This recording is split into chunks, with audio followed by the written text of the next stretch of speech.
Well, welcome once again to the Archer's Quest. I'm Randy Fish. Okay, like I promised, I said when we got back from the field we would check the cameras. What I want to talk about in this episode is a little bit of how to look at your photos to gather intelligence about your deer and the deer movement. Now, a lot of people take and they buy the cameras and they put them out because they, a lot of people think, well, okay, they're there just to see, what deer I do have, what I don't have. But you can gain a lot from that information from a photo. One, you're going to gain because all the cameras have got timers on them, so you're going to know what time the deer are coming or going. You find the direction of that they're coming and things like that. So that's going to give you a better idea of the pattern. Now I've just pulled this card up here that we pulled off the pond. Give me a second. I'm going to kind of move it around here and see if we can get it set up to go over the pictures. Okay, let me see if I can zoom it in a little bit without making everybody sick.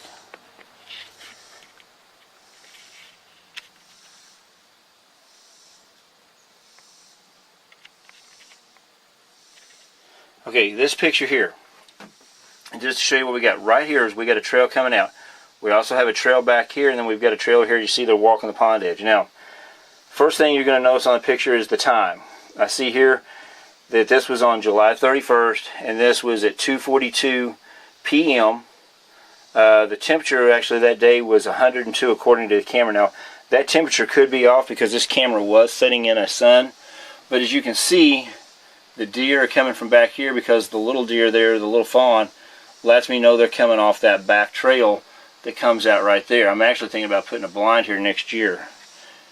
Let's see what the next picture here is. Well, let me get it on the right thing. Okay, that one blacked out. You got a picture of a deer's ear over there. Too dark. Can't see it. Ponds.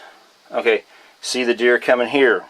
Up in the bottom part of the picture there, you can see the deer's head sticking out. So that tells me he's coming from the east. It is 7:22 p.m. He's coming. Here you see on 8/3 at 7:25, you got a deer. It looks like a no. I think that's actually a small buck. Whoops. Anyways, we'll go to the next one. The reason I think we got these pictures here. Okay, now you see here come a deer from the little woods where I have my tree stand is actually sitting over in here in the woods. But this deer here come off the main trail, what I call the main trail. Alright, here's a little buck down in the lower left-hand corner of the picture. And then there he is there. So he mingled around there on the 5th at 8 o'clock in the morning. I got a crane, picture of a crane. Okay, we got two fawns here. Now again, first thing you look at the time, you look at the date, look at the temperature. But I can tell from the way they're coming, the body language of the deer, they came from back there. All this is back in here is CRP and natural grasses. You have to go, I guess, see east. If you came northeast, it would lead you to a corn and bean field after they had to walk across the pasture. There he is in front. Okay, here we go again on the 8th at see here 15. So we're looking 3, almost 4 o'clock. You can see we got a doe here. So they're coming off of one of the side paths, off one of the side trails. Something spooked him, and there he stands. Okay, here you got the deer coming back in. The deer came off the main trail. That was in the afternoon, so it tells me the deer are showing up in the afternoon. So what I'm gathering from these pictures is I'm gathering the way the deer come in, the way the deer exit some, and most importantly the times, because I'm looking at the times and the temp. Well, I know this is in the afternoon. The high temps right now has been mostly 80s, low 90s, but on the 8th it was in the 80s, so we've had this cold front move in and stay.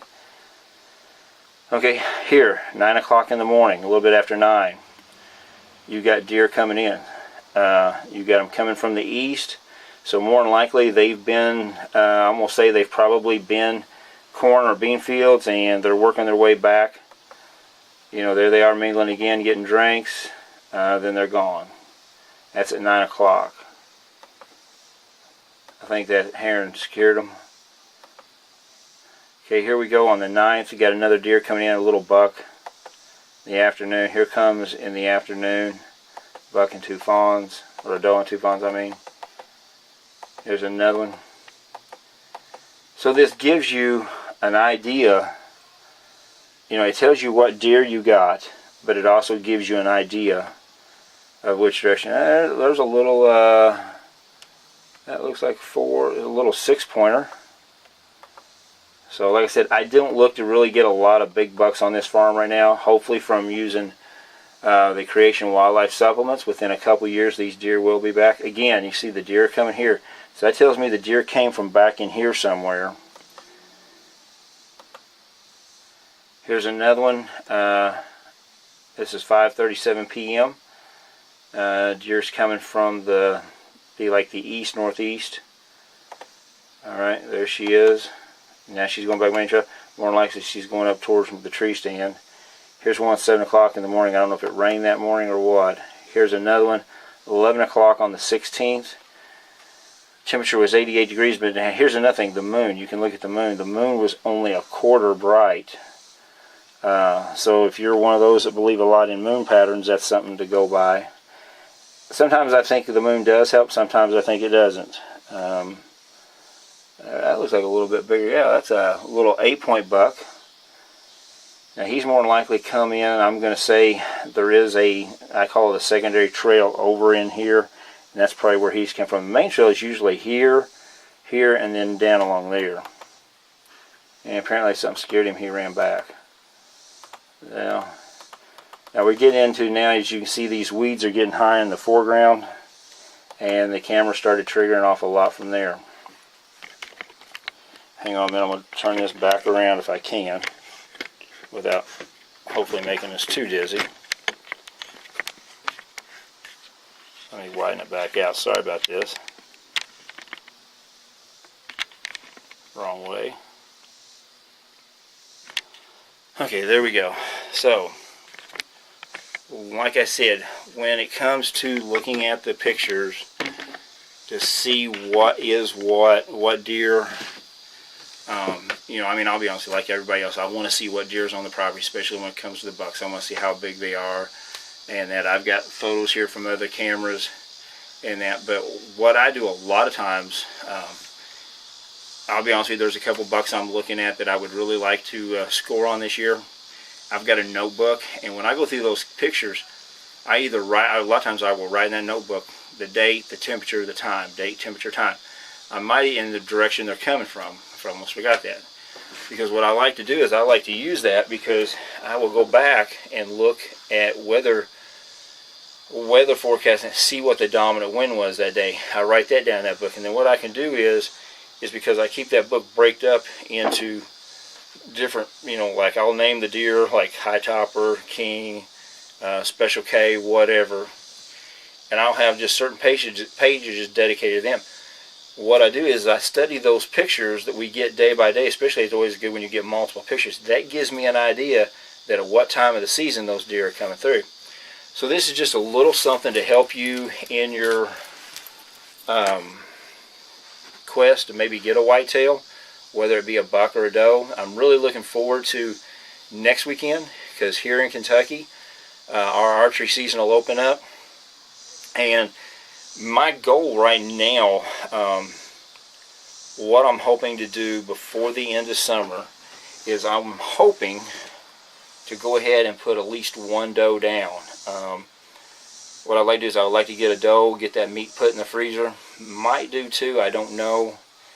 But I want to shoot a good mature doe and get that meat put in the freezer, and then I will concentrate more on hunting the couple of bucks I want to hunt. One of them I call a High Topper. He looks like he could be a 12 or bigger, and then we got another one that I call King. He's either a 10 or 11 pointer, and he's kind of wide, so I'm hoping I can score on one of those this year, and we'll go from there. So probably the next episode we hopefully will be in the woods. Until next time, as always, good hunting.